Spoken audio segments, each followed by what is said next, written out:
hanyalah rumah biasa. Tak ada yang membuatnya tampak istimewa.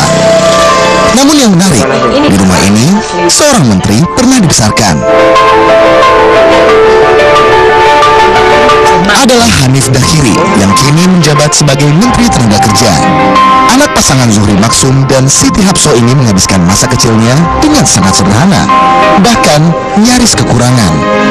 Rumah yang terletak di Desa Bonorejo, Kecamatan Blotongan, Kota Salatiga, Jawa Tengah ini dulu tak begini. Hanya berukuran 4x4 meter dan langsung bersebelahan dengan kandang sapi. Anaknya memang dia itu anaknya nurut, jadi ya kalau disuruh apa-apa itu ya pasti berangkat. Oh, dia bilang punya sapi dulu. Memang dia waktu kelas berapa ya aku juga lupa, ya masih SD lah, itu memang SD SMP itu dia sering nyapit itu rumput. Tapi setelah itu kan sapinya tak jual, terus untuk beli rumah yang di depan ini. Perjuangan Zuhri membesarkan anak-anaknya berbuah manis. Hanif tak hanya menjadi kebanggaan, tapi juga pejabat pemerintahan. Fakta lain yang mengharukan, Ibunda Hanif adalah mantan TKI yang pernah bekerja di Arab Saudi. Ia nekat bekerja jauh dari keluarga demi mendapatkan kehidupan yang lebih baik. Di Arab Saudi itu, dan kita bisa memperbaiki rumah ini. Bisa memperbaiki karena rumah yang pertama itu berdiri tahun 73, rumah yang besar ini berdirinya tahun 79, saya sudah jadi. Di mata adik-adiknya, Hanif Dakhiri merupakan sosok yang tegas. Ia merupakan panutan bagi keempat orang adiknya. Memang lahir dari keluarga kecil, dulu rumah kami cuma satu kotak mas, jadi kalau orang tidur itu 7 orang itu jejer-jejer. Kayak apa? Kayak kalau orang Jawa kayak grehter gitu. Kayak gitu. Terus saya masih ingat banget dulu kalau makan itu kok ada yang nambah mas, itu ada satu orang yang tidak makan. Itu makanya ya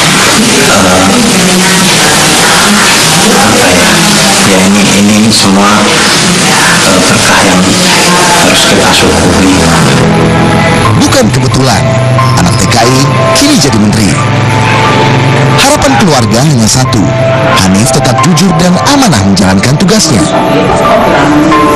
Berharap pengalaman hidup menjadi bekal memimpin dan menyelesaikan berbagai persoalan.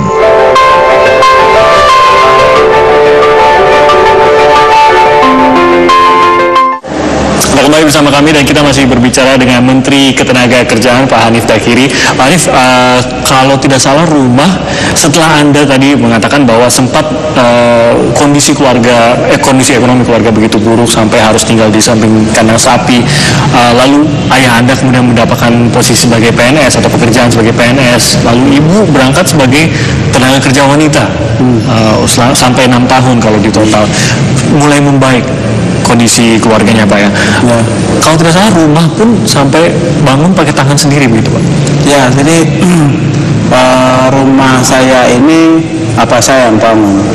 Nah prosesnya ada awal, karena dari rumah biasa gitu, terus kita kan pengen tembok lah. Pada masa itu kan orang pengen kan sebenarnya gitu. Nah saya itu ngajak saya bikin batu bata. Jadi kita bikin batu bata satu-satu. Bikin sendiri batu batanya? Bikin sendiri ya. Kok bisa Pak? Kok tahu caranya? Ya, bisa kan, teknologi batu bata kan teknologi yang sederhana kan. Nah kita bikin batu bata sampai banyak, habis itu sudah dibakar. Sudah begitu beliau ada rezeki, mulailah nanti beli pasir, terus kemudian beli kapur. Jadi pelan-pelan tuh Pak ya? Iya, bertahap, pelan-pelan. Pertama mulai dari batu bata dulu. Nah pada saat sudah mulai ngebangun, nah saya jadi tukangnya. Saya dari tukang ngaduk adonan. Nah itu saya ingat, itu saya juga usia SMP itu, SMP. Nah di luar, jadi setiap hari, setiap kali pulang sekolah, saya itu pasti harus begitu. Jadi pulang sekolah, bantuin abah bangun rumah. Ya, bangun rumah sampai sore. Nah itu adik saya masih kecil waktu itu yang di bawah saya, berarti yang nomor 2 ya. Itu kadang suka bantu-bantu gitu. Ya perempuan. Sebisanya bantu. Rumah itu sampai sekarang masih berdiri dan temboknya tetap tidak ditutup. Jadi masih kelihatan batu batanya. Itu batu bata buatan tangan sendiri tuh, aja nggak boleh tertutup mungkin. Ya, waktu itu karena memang nggak ada uangnya. Nggak ada uangnya juga. Terus kemudian ketika saya sudah jadi DPR waktu itu juga saya tidak punya pikir, nah ya sudahlah biar aja ini bagian dari sejarah keluarga. Jadi saya. sekarang masih ditempati keluarga? Masih. Oh, kenapa nggak direnovasi? Ya sebagai rumah kan sekarang sudah keadaannya udah jauh lebih baik lah ya. Dan di sana tinggal orang tua saya aja yang tinggal. Jadi kalau gede sih agak lumayan gede, kalau rumah kampung kan modelnya cukup besar. Iya. Itu orang tua diajak ke Jakarta nggak mau, Pak? Nggak mau. Kenapa, Pak? Ya beliau kan punya aktivitas sendiri, di rumah. Sudah nyaman di kampung halamannya. Ya lah itu harus menunggui kampung lah. Bapak, saya mau tanya cerita sedikit mengenai ibunda yang tadi Bapak cerita bahwa sempat menjalani tugas untuk menghidupi keluarga sebagai tenaga kerja wanita. Pertama 2 tahun dulu ya Pak ya. Bapak mungkin tadi mengatakan tidak mengerti sebenarnya pada waktu itu mengapa harus berangkat. Tapi 2 tahun ditinggal ibu, lalu bertemu dengan ibu, cerita apa yang disampaikan ibu tentang pekerjaannya? Ya, saya bersyukur karena pada saat ibu saya bekerja ke luar negeri itu kalau cerita yang saya dengarkan dari beliau mendapatkan majikan yang baik. Jadi itu kenapa beliau sampai kembali lagi itu kan karena merasa kebutuhan di rumah kira-kira kurang, masih dirasa kurang memadai, dan beliau punya keyakinan bahwa di sana ini majikannya baik, jadi akhirnya balik lagi ke sana gitu.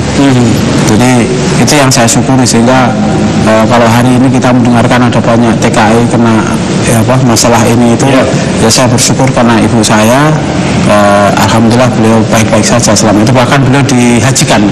Oleh majikan? Ya, dihajikan oleh majikannya. Jadi itu sesuatu yang buat ibu saya juga sangat amat berharga. Kalau tidak salah hobi musik ya Pak?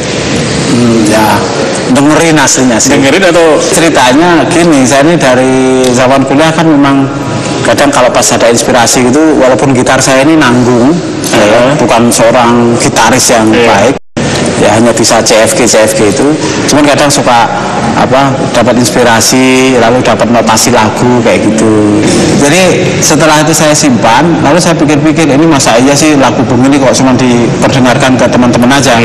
Nah pas saya sudah jadi DPR kan saya pikir kan sedikit-sedikit bisa nyicil nih, ada duit nih misalnya kan. Udah akhirnya saya rekaman satu sampai akhirnya bisa 11 lagu.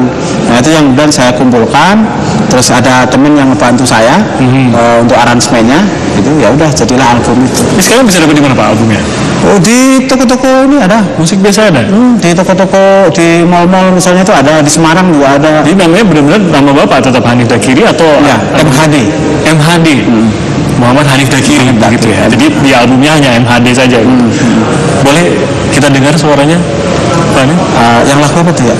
Yang saya tahunya yang albumnya Pak nih, Traces of a Broken Heart. Oh, Traces of a Broken Heart itu judulnya. Itu artinya jejak-jejak sebuah hati yang patah. Itu lagu yang mellow-full kira-kira gitu. Saya agak malu sebenarnya soalnya. Tapi kalau seru nyanyi, bagian saja Pak, boleh. Ada lagunya yang berjudul The Drizzle. Nah, The Drizzle. Ode to My Princess. Jadi gerimis. Oh iya. Ode to My Princess. Kira-kira gitu lah. Gimana tuh Pak baiknya Pak? Every time I close my eyes, I can see the... lupa nih. Lupa. Ini artisnya sudah lupa.